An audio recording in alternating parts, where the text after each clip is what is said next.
And so, the Scottish Parliament is in recess, but politics continues all around us. The First Minister has her daily briefings and is on COVID reset. For the Prime Minister, he's in tears, triggering local lockdowns across England. And then Wales closes its border.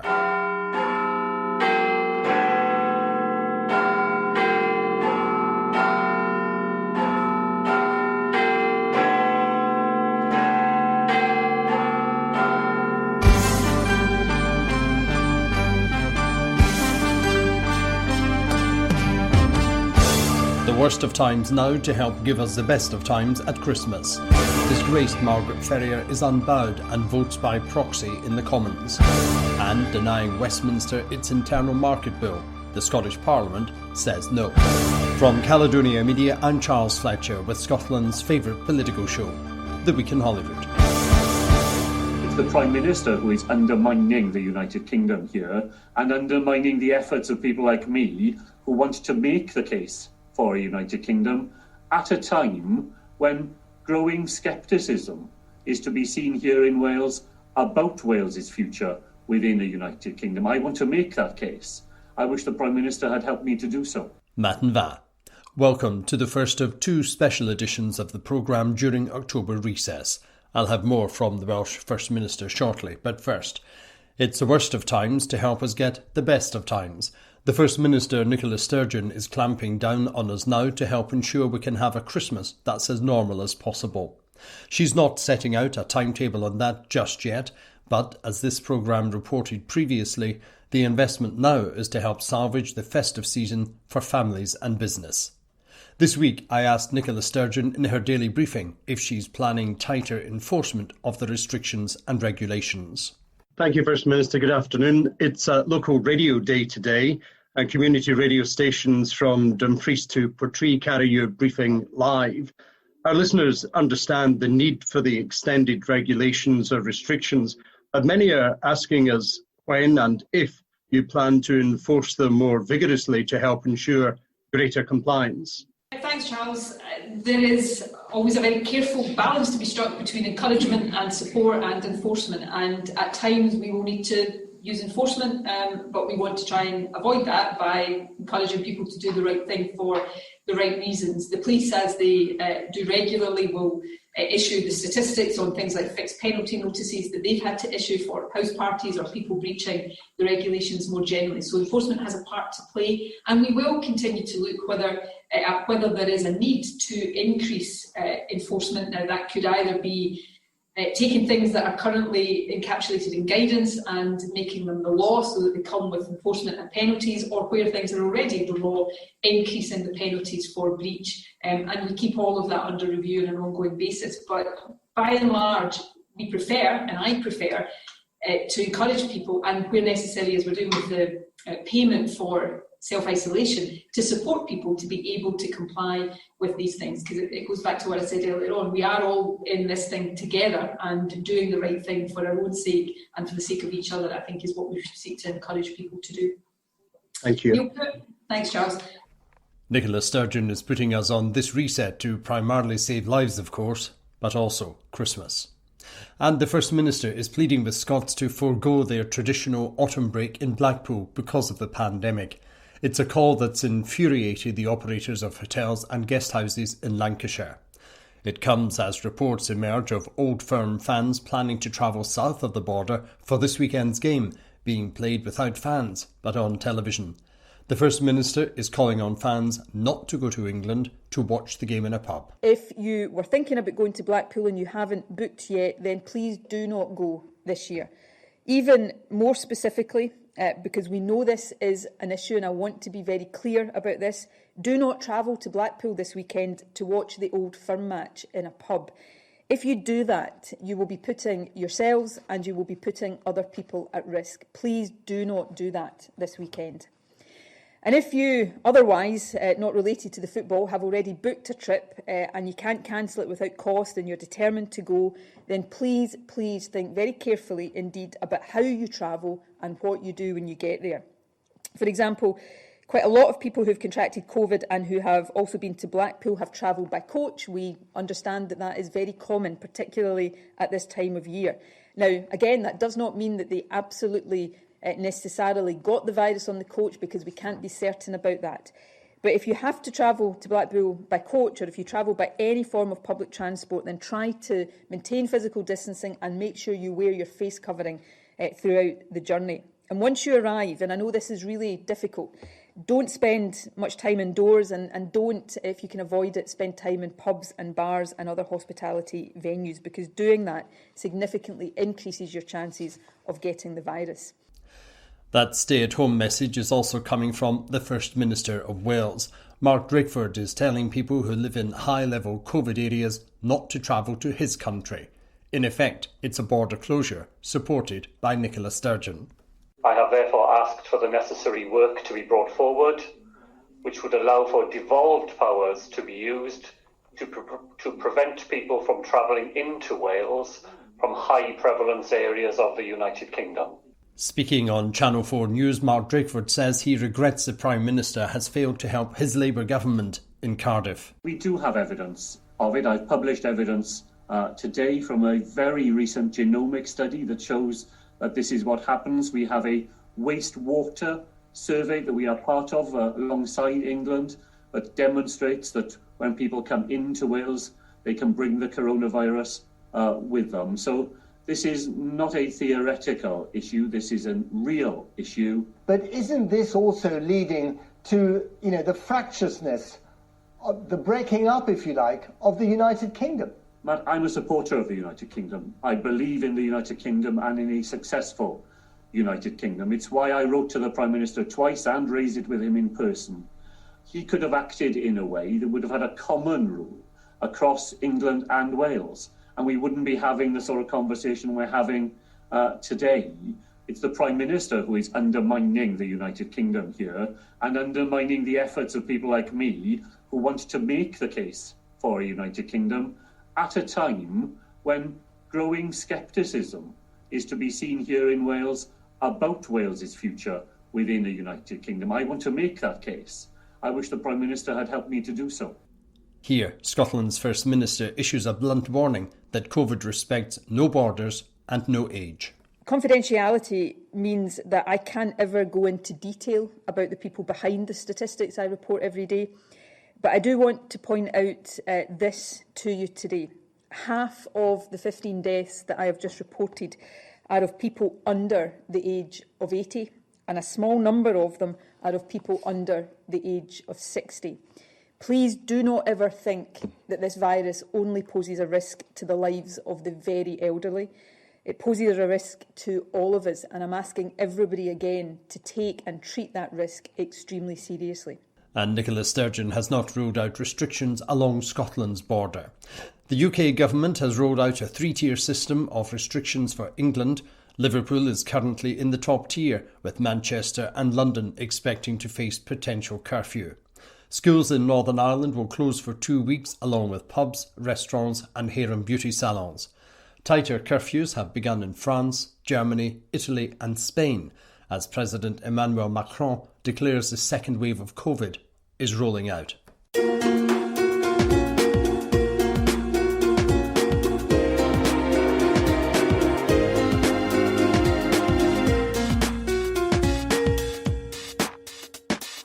Opinion polls are reference points. They're not the real thing. However, as a reference point, the latest poll for STV shows support for Scotland's independence is at its highest ever. Ipsos Mori shows in its latest survey that 58% of Scots would vote yes in IndyRef 2. It's the highest ever return for independence. 39% no and 6% say they don't know. The SNP leader at Westminster is warning the UK Prime Minister he'll never be forgiven if the furlough scheme is not extended. The Chancellor, Rishi Sunak, still has time to declare an extension, as other European countries have done for their communities. Ian Blackford, SNP, Ross Skye Lochaber, says we face a tsunami of job losses unless the Treasury maintains the programme. There is an alternative, of course. If Boris Johnson doesn't want to do that, Mr Blackford says gives Scotland's Finance Secretary Kate Forbes the power to borrow to save Scots from the deluge of unemployment. To the House of Commons and Ian Blackford. Thank you very much, Mr Speaker. Yesterday, the founder of Brewdog warned the end of the job retention scheme will lead to a tsunami of unemployment. Brewdog is just one of thousands of businesses across Scotland and the United Kingdom demanding that the Tory government U-turn on its reckless plans to scrap the furlough scheme. There are just 2 weeks left to save people's jobs and livelihoods. So, Prime Minister, in the next fortnight, you have two choices. Extend the full furlough scheme or inflict a tsunami of unemployment on our people this winter. What is the Prime Minister going to choose? Minister. Well, I thank the right honourable gentleman. As he knows, the Chancellor has already unveiled the job support system scheme, which will go through till next year. And for those on low incomes, they will also have the additional benefit of universal credit, which again is going through in its uplifted form, 1,000 extra per year through to next April, at least. Ian Blackford. My goodness, Mr Speaker, that answer really does just show that the Prime Minister doesn't get it. Universal credit, is that really what the Prime Minister is saying to those that could be saved? People don't want to hear of these boasting and the excuses that we get. They want action, and these half measures don't cover it. Thousands have already lost their jobs. The ONS has confirmed the highest rate of redundancies since 2009. We're heading towards a Tory winter of mass unemployment created by the Prime Minister and the Chancellor. We know what the Prime Minister's Tory colleagues are saying. The Prime Minister's next job could be on the back benches. He just doesn't know it yet. If the Prime Minister won't U-turn on his plans to scrap furlough, does he realise he will never, not ever be forgiven for the damage he's just about to cause to people up and down Scotland? Prime Minister.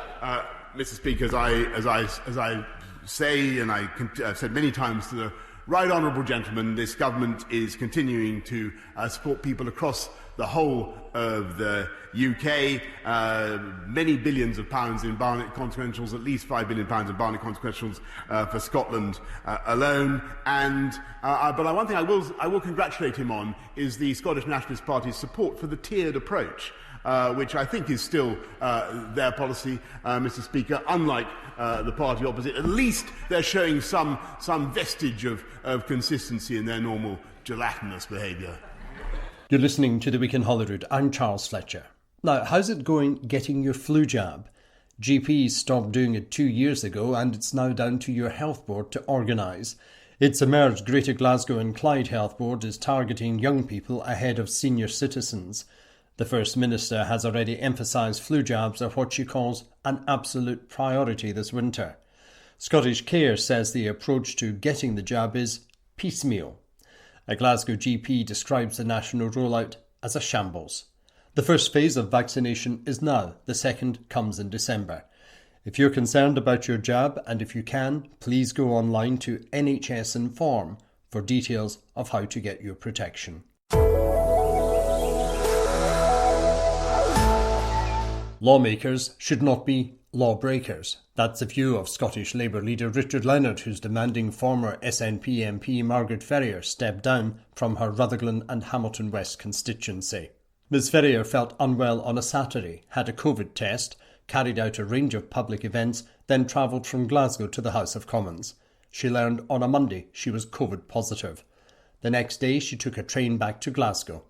Every step she made is against the regulations. She now claims COVID muddled her mind, and to be fair, I suggested that on this programme 2 weeks ago. Nicola Sturgeon says Margaret Ferrier must resign. She refuses to do so.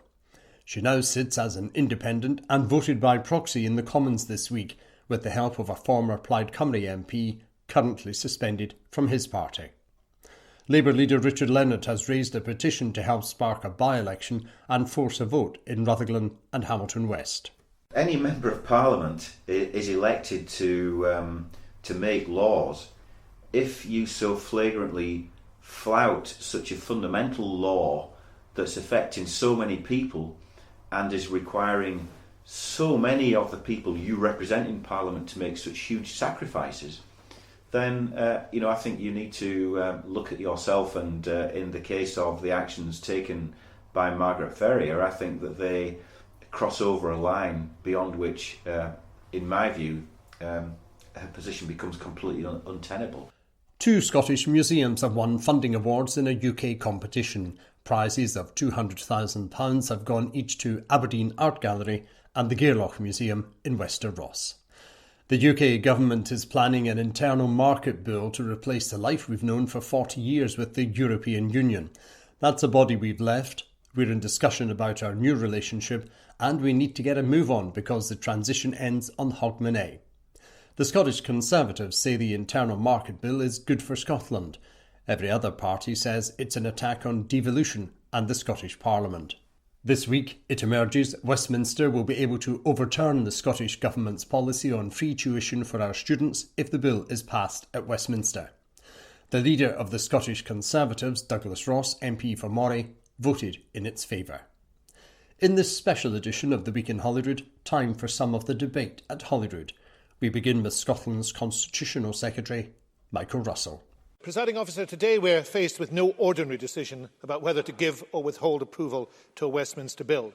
For this debate is actually about a decision regarding the value of this Parliament and the people we serve, and whether we are prepared to stand up for them or allow a UK government to, and I quote, fundamentally overwrite and undermine a material part of the system of devolution that has operated in the UK for more than 2 decades. That devolution settlement came into being because of a decisive vote by the people of Scotland in 1997. Labour, and I'm happy to acknowledge Scotland's debt to the party and to Donald Dewar, legislated for that devolution referendum, and my party campaigned with them, the Liberal Democrats and the Green Party, in favour of establishing this institution. We did not agree on the process that led to that vote, but when the choice came, the SNP backed what the people of Scotland wanted, and now when that choice is again in front of us, we do so again. I was part of that campaign, working with many, including Alec Rowley, to persuade our fellow citizens to mark their ballot papers with a double yes. And I'm in the same company again, though I do not relish the circumstances. I'm sure that Labour, the Liberal Democrats and the Greens will repeat today their commitment to what the people wanted then, as will we. Our vote will follow our voice. But alas, the Tories, no doubt, will again be true to their stance then, a stance taken directly against the will of the Scottish people. They were against empowering their fellow citizens then, and they're still against doing that 23 years later. Leopards don't change their spots. And having been rejected then, they've gone on being rejected, most recently in last December's Westminster election. Yet despite that, they are still seeking to take a wrecking ball to Scotland's Parliament and Scotland's democracy. That wasn't in their manifesto, but it was clearly in their minds then and always has been. I give way. Liz Smith. To the Cabinet Secretary taking an intervention, does he accept that the internal market bill is very much about protecting jobs and investment in Scotland, and that is absolutely critical? But the answer is no, I do not, and indeed the fact-checking service proves that that is not the case. But as I said, wrecking Scotland's Parliament was not put to the Scottish people by the Conservatives, but it is what they intended to do, and it is what they are trying to do. Presiding Officer, the memorandum before us today makes clear that if the bill becomes law, then the legislative powers of the Scottish Parliament and the executive competence of Scottish ministers as they've been understood since 1998 would in many cases cease to exist. But as well as an assault on devolution, this bill is a recipe for regulatory incoherence and a race to the bottom. It is also a breach of international law. Presiding Officer, the fundamental principle of the Ministerial Code is that ministers must not knowingly break the law. That in itself is an incontrovertible reason why Scottish ministers cannot recommend legislative consent for the bill, but I would also argue that no member of a Scottish Parliament elected to serve the people of Scotland could ever recommend consent to such a bill. Members will be familiar with the main provisions, but let me go through them.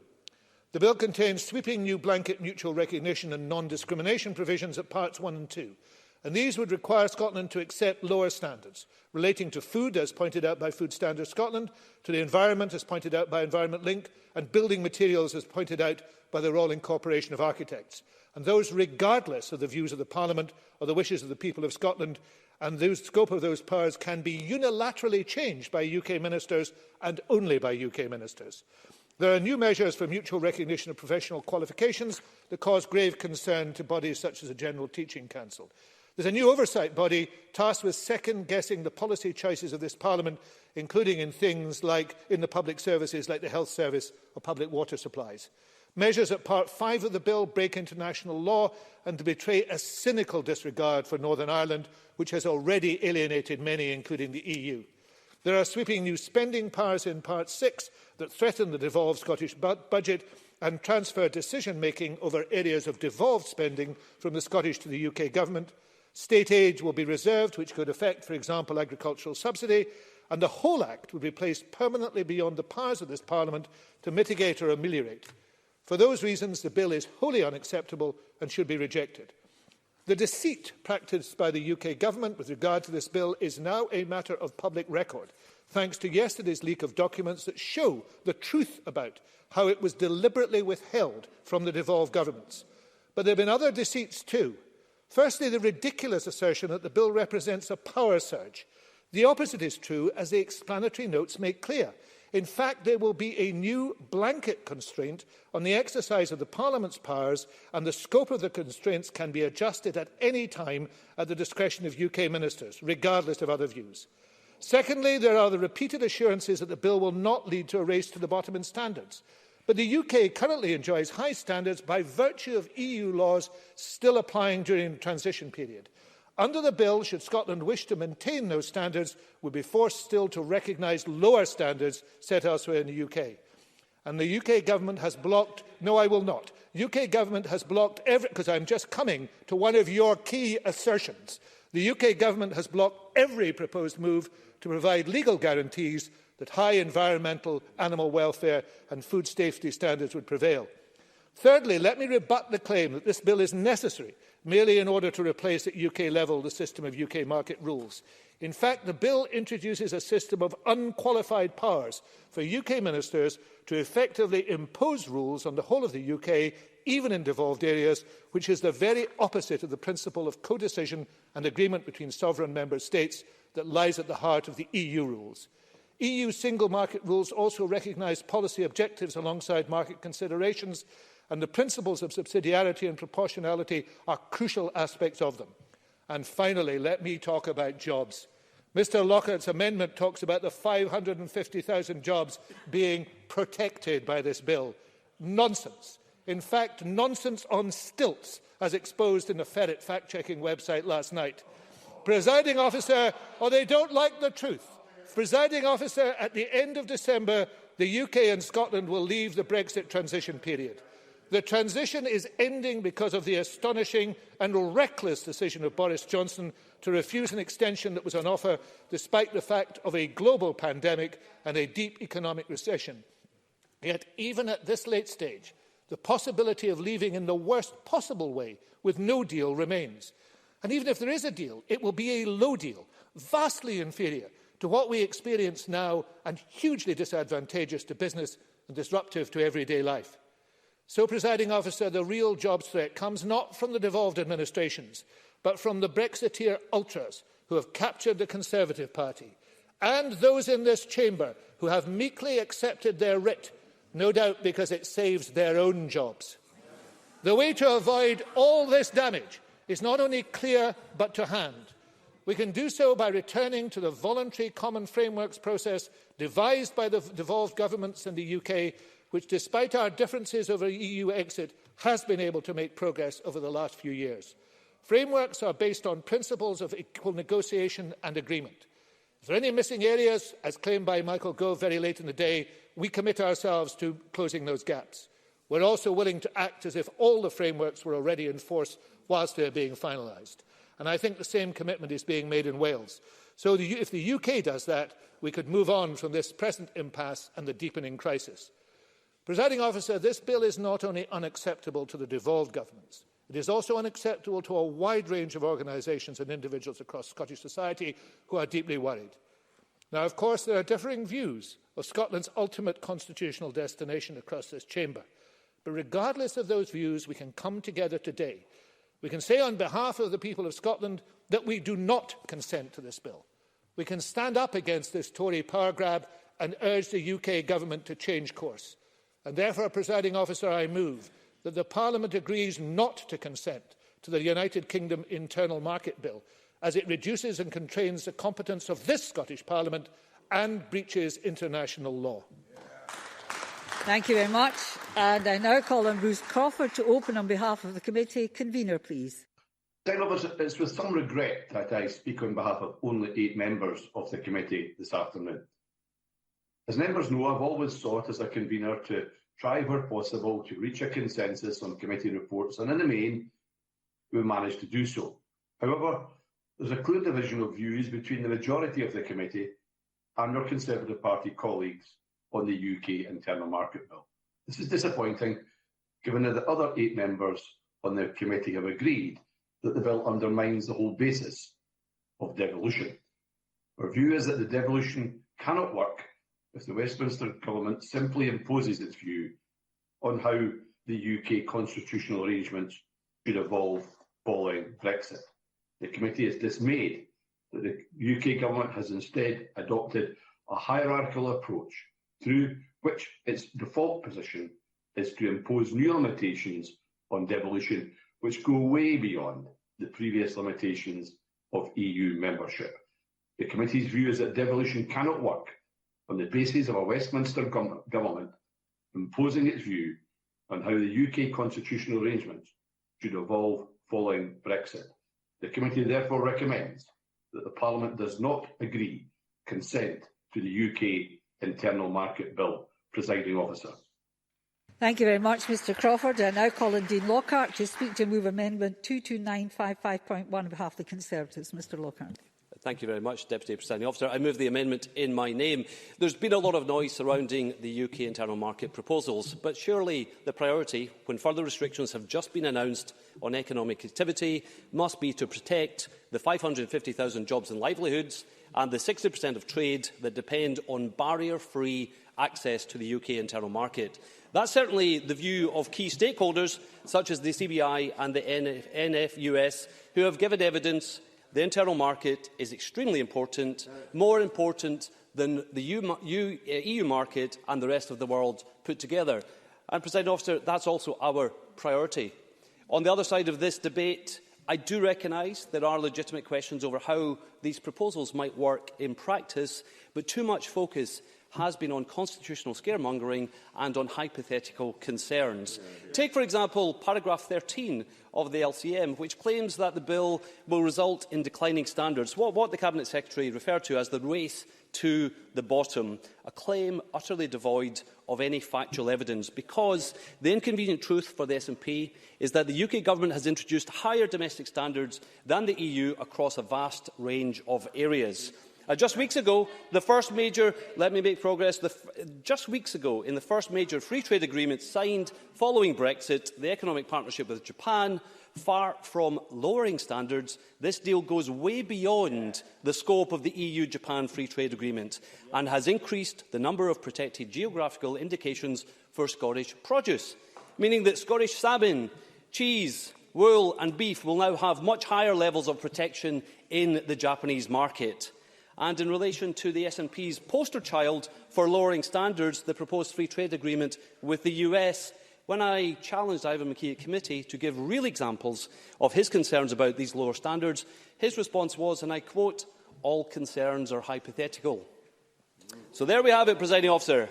A long history, as well as very recent examples of high standards being adopted by the UK Government, in direct contrast and in contradiction to the hypotheticals we have heard from the other side. Finally, Presiding Officer, winding up. The Scottish motion today refers to a breach of international law, and perhaps that's what the member wanted to intervene on. It refers to a breach of international law. On this very issue, let me quote what Mr Russell told the committee last week. And I quote directly, "There is nothing unlawful about the House of Commons preparing a bill. It should never have come to the House, but that is not the same as it being illegal. For once, I agree with the Cabinet Secretary. And you must conclude there. I'm concluding, Presiding Officer, by emphasising the vital importance of this Parliament protecting jobs and livelihoods during this crisis, and that's why we will be voting for the legislative consent motion at decision time. Thank you. I now call Alec Rowley to open for Labour. Thank you, Presiding Officer. In opening this debate for Labour today, I want to make clear that we will not give consent to the United Kingdom Internal Market Bill.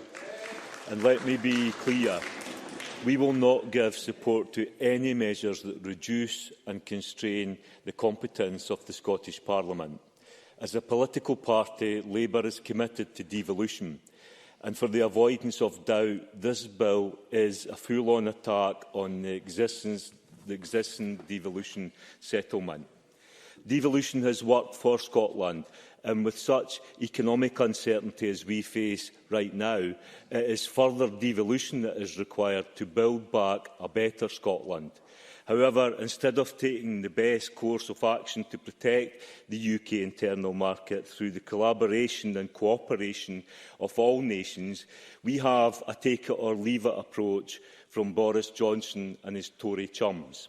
And make no mistake, those Tory chums, including the Scottish Tories sitting in this chamber today, will put Johnson and his interests before the interests of the people of Scotland.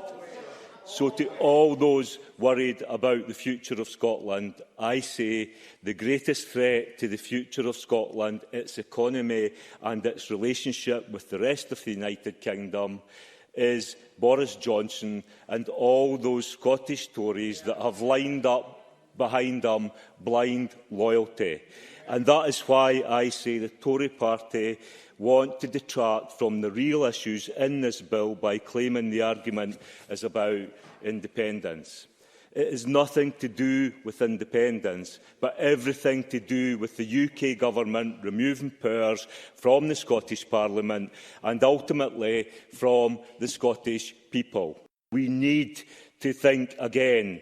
That would be anyone but Johnson and Johnson's Tories. I say, think again.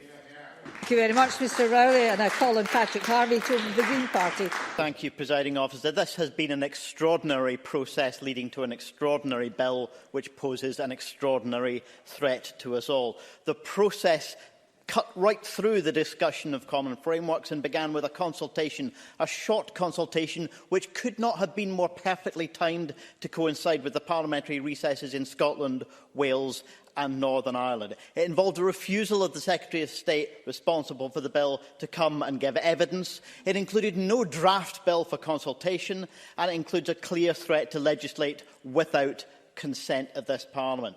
To legislate to pass this bill in defiance of a refusal to consent to it by this Parliament, it will make the case for a second independence referendum unanswerable, because this bill does one thing very clearly. It exposes the reality of the choice Scotland faces, and in the context of the current UK Government, that choice is between direct rule and independence. Thank you very much, Mr Harvey. You're listening to The Week in Holyrood. I'm Charles Fletcher.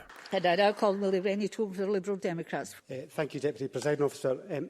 This legislation emerged from a hurried white paper in the summer and has been blasted through Westminster at high speed. The bill exists to smooth a trade deal with the United States of America.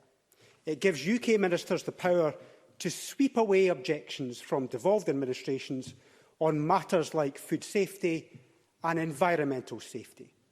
I have been astonished to hear UK ministers say that the Northern Ireland Protocol was done in haste, so cannot be relied upon. Those very same ministers are rushing through this legislation at breakneck timetable and a strong-arm guillotine, and they don't even blush. I was very interested in the expert witnesses at the committee. Professor Dugan wrote in his submission that many trade systems that rely on mutual recognition also incorporate multiple safeguards into its application. There are none in this bill. Professor Keating has pointed out in his evidence most systems with internal markets would be federal, with each of the different administrations having a say. But this bill gives power to one Secretary of State. I would prefer joint ministerial committees to be up and running with a dispute resolution process to keep the internal market moving. With the frameworks agreed by all 4 administrations, then the detailed implementation can be left to the individual administrations, safe in the knowledge that the fundamentals of the internal market are protected.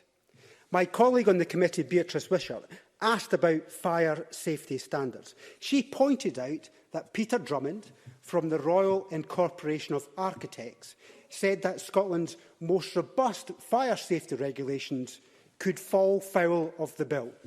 If we wanted to change or toughen its existing standards, the bill would appear to come into force against it.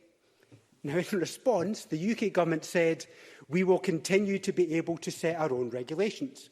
But as the expert witness, Professor Dugan, pointed out, technically speaking, the UK Government is correct, but only if we totally ignore the bill that we are talking about.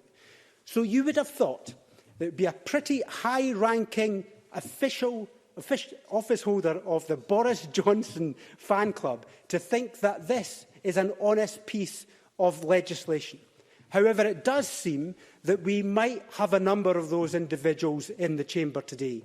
And that's before we get to the brazen admission that this bill will break international law. So much for the party of law and order. But yet the Scottish Conservatives still stand by this bill. This bill is unnecessary. It is rushed. It is ill-conceived. It will undermine the United Kingdom partnership, will put power in the hands of just one minister, and will break international law. This Parliament should reject this legislative consent motion, and the UK Government should withdraw the bill without delay. Thank you very much. I call Keith Brown to be followed by Murdo Fraser. Thank you, President Officer. I will not vote for this Parliament to consent to the UK Government's internal market bill, and I have a number of reasons for that position. The bill, first of all, by the UK Government's own admission, breaks international law. It may do so in a specific and limited way, but it is state-sponsored law-breaking, and as such it further chips away at trust and respect and represents a full-scale assault on devolution and the powers of this Parliament. Is it any wonder that the latest Scottish Social Attitude Survey released last week shows that just 15% of those asked trust the UK Government to work in Scotland's interests? And that, President Officer, was before it was revealed that the UK Government is specifically, deliberately and disgracefully keeping secret from the Scottish Government and this Parliament consideration of a number of crucial measures that will directly affect devolved competencies. The Respect agenda indeed seems like a long time ago, and not a word of concern did we hear about that from the Tories in this chamber. The Internal Market Bill will lead, in my view, to a race to the bottom in regulations in areas such as health protection, animal welfare or housing and environmental standards. Now, in 1997, the people of Scotland voted overwhelmingly, nearly 75%, in support of a Parliament for Scotland.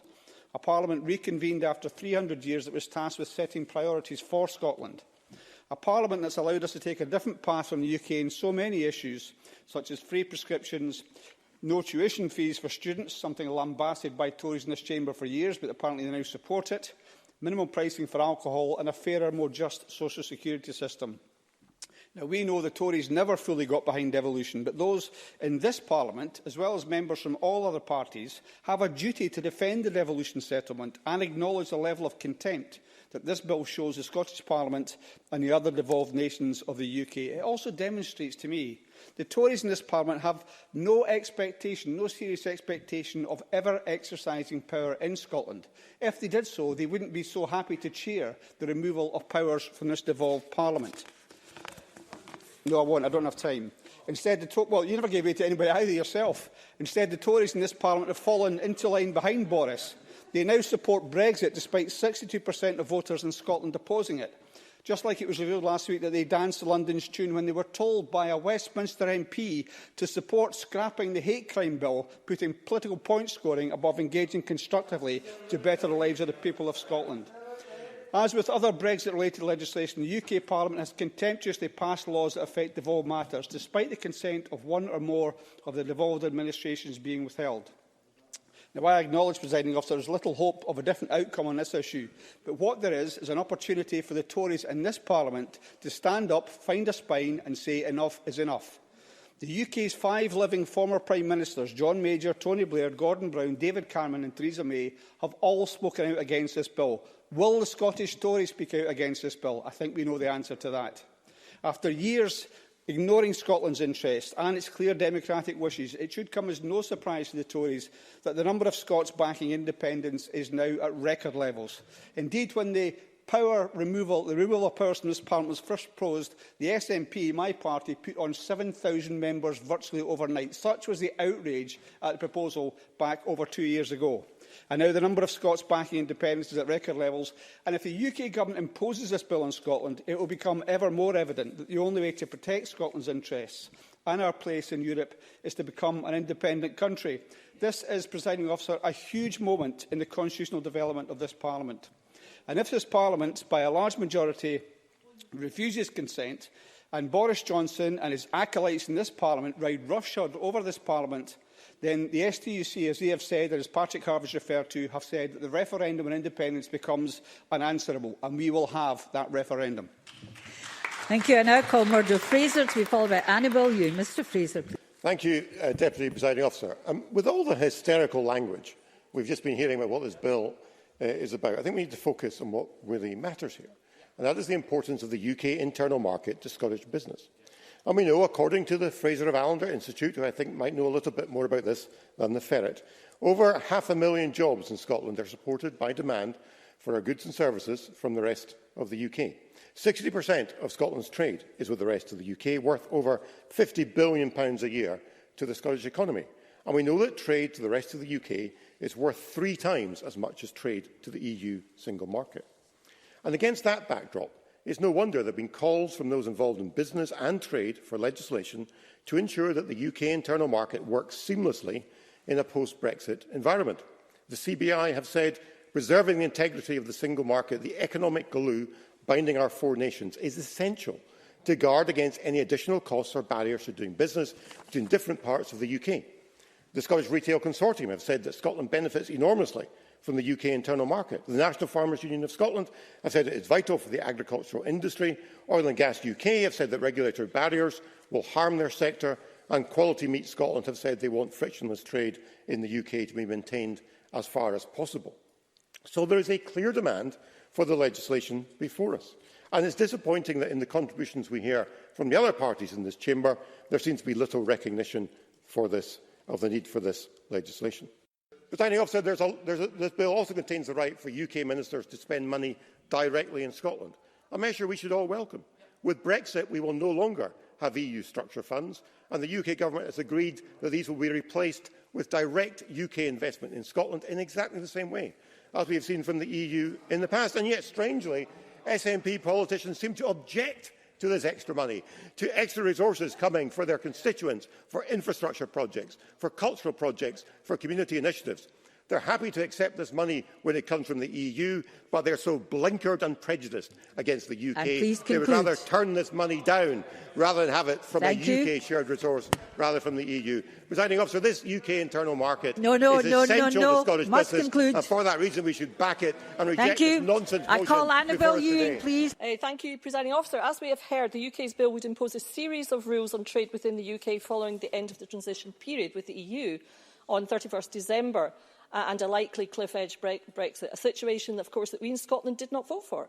But, as of course, on Brexit, just as on everything else, our views are ignored and our votes simply disregarded by the UK, and I don't know why the Tory front benchers are smirking.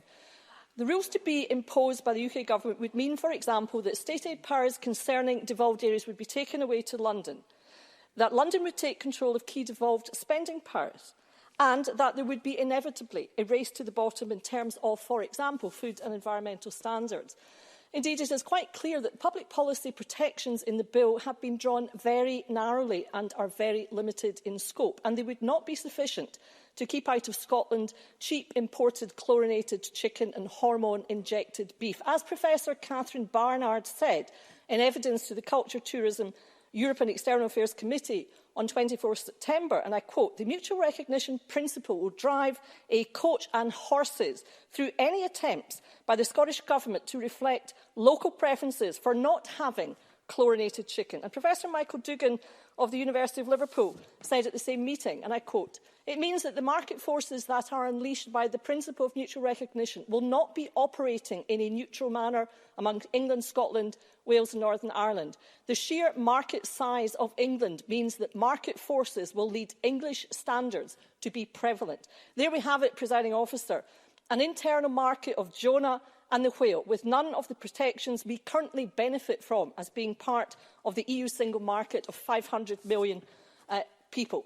Presiding Officer, the UK Tory government ask us to trust them not to change the status quo and to trust them to consult with us, even though there is no requirement in the bill to do so. This is the same UK Tory government which has such regard for our Scottish Government and Scottish Parliament that it scrapped the UK budget statement by Twitter. The same UK Tory government that hid important information about possible food shortages and its state-aid power grab from the Scottish Government. The same UK Tory government that proposes to break international law and renege on commitments given under treaty to our international partners. Presiding Officer, this bill represents an unprecedented attack on devolution. The people of Scotland joined together to ensure that we saw our Scottish Parliament reconvened in 1999, and no UK Tory government is going to rewrite our history. In conclusion, Presiding Officer, I would say to the Tories that we see you, the people of Scotland see you, for there is no respect agenda in this union. There is no trust in this union, and we are certainly not feeling much love anymore, Presiding Officer. Rather, there is an increasingly hostile environment for Scotland in the union. As the STUC has said about the bill, and I would quote, "Should the UK government proceed with the bill against the wishes of the Scottish Parliament, it makes the case for a second independence referendum unanswerable." I entirely agree with that statement, Presiding Officer, and would conclude by saying that it is only with independence that we can take our own decisions and determine our own future. Surely that is the better path for Scotland. Thank you, Presiding Officer. You're listening to The Week in Holyrood. I'm Charles Fletcher. Thank you very much. And now Colin Morris Golden to close to the Conservatives. Mr Golden, please. Thank you, Deputy Presiding Officer. It is important not to lose sight of the most important aspect of this debate, how to protect Scottish jobs, businesses and the economy, a point made expertly by my colleague Murdo Fraser. The SNP must accept that ignorant anti-UK sentiment will not help Scottish jobs and businesses.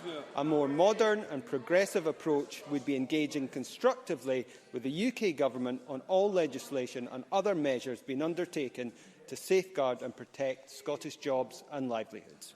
Thank you very much, Mr Golden. I call on Michael Russell to close to the Scottish Government. Mr Russell, please.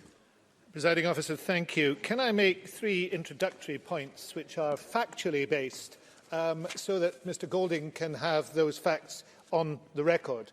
One, there is no threat from any of the devolved administrations or governments or parliaments to the continuation of seamless, unfettered trade within the UK. There is no such threat. No Tory has been able to point to such a threat. There is no intention of such a threat. So let's make that clear. Secondly, you do not have to be in the same constitutional structure to trade with your largest customer. If you did, the UK would not be leaving the EU. That is simply reality. And thirdly, this bill is illegal. It contains breaches of international law. It would therefore be against the ministerial code for any minister in this chamber to support this bill. Now, I have to say that no thank you, no thank you. I have the sound of your voice in my ears enough this afternoon. I couldn't take any more of it. I'm sorry. Even I have a limit to that sort of suffering. I have to say to you that I have a lot of time for some Conservative members. Not many, I have to say. And I'm going to again embarrass Liz Smith because I have a lot of time for Liz Smith. She was my shadow when I was Education Secretary. She regularly called for my resignation, but I got over it, I have to say.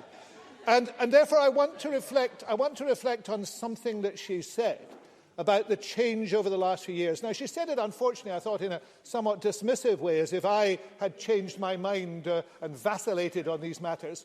But actually, I just want to go back to 4 years ago, and it's useful that Ruth Davidson is sitting behind her, because she herself, on the day after the 23rd of June, a period after, was very clear that what Scotland should be seeking is the closest possible relationship with the EU, and indeed continued membership of the single market and the customs union. Those were the things that united most of these chambers after the 23rd of June. And isn't it extraordinary that just over 4 years on, what we've actually experienced this afternoon, Tory members mouthing off about us handing powers to Brussels, attacking alignments on standards, bad-mouthing Europe, essentially painting Europe as the devil incarnate, because that's what we've heard and that's what we hear again and again. Also, a huge attack on devolution, an attack on the powers of this Parliament, not about making sure that Scotland could continue to be in the single market and the customs union, but in actual fact that our powers should be diminished. And consider, no, thank you, no. If there's one thing worse than Mr Golding's voice, it was yours. I have to say no, absolutely not. Huge attack on devolution, huge attack of no. Oh, well, yes. Cabinet... I can't. Sorry, Ms Smith, just sit down a wee minute. Cabinet Secretary, I'm sure you can do better than that, than to use personal insults. Ms Smith. Presiding Officer, Sorry, Cabinet Secretary, you're taking an intervention, I take, from Ms Smith. I what? Yeah, well, that's it now. I apologise to you, but if you... No, it's not a discussion.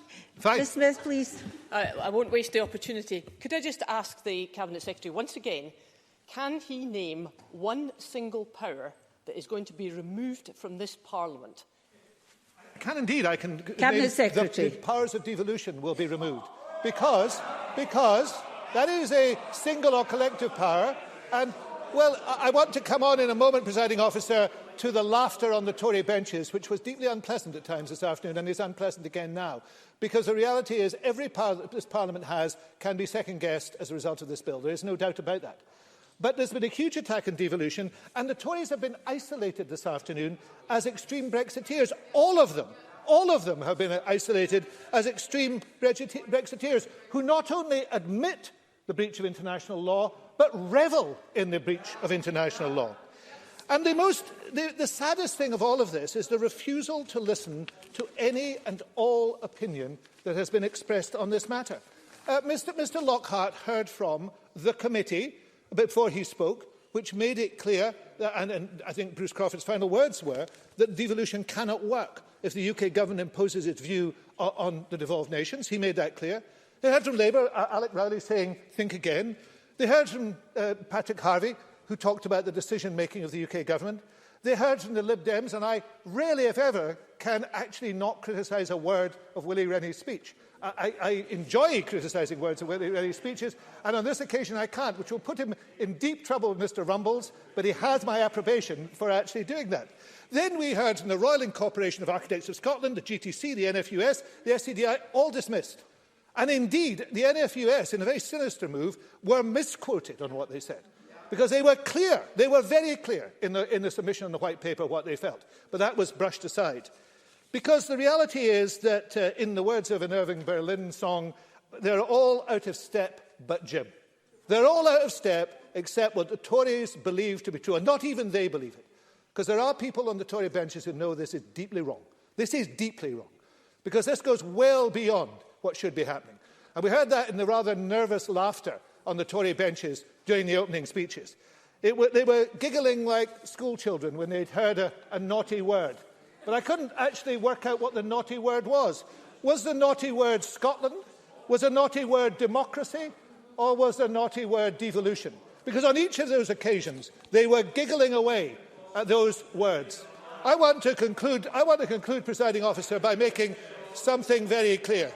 There is no doubt whatsoever, from the evidence that the committees have heard, there's no doubt from the bill itself, this is a major attack on devolution. It is illegal. And if it is supported today by the Tories, they are aiding and abetting a hostile Westminster government in undermining this Parliament. There are no ifs, there are no buts on this. They are also voting for something that is against international law, and they will know it. And this afternoon there were 3 solicitors who sat on the Tory benches who sat through this, and not one of them referred to the legal issues in this bill. That is shocking.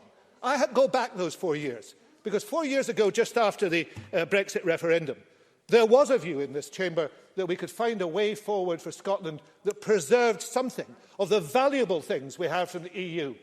And now we have a host of ranting Brexiteers who are about, Mr Simpson laughs, a host of ranting Brexiteers who are unfortunately undermining this Parliament and the democracy of Scotland.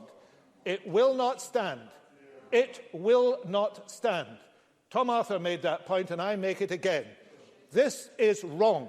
It should not happen. We should refuse permission, and we should continue to oppose this, no matter what. Thank you very much.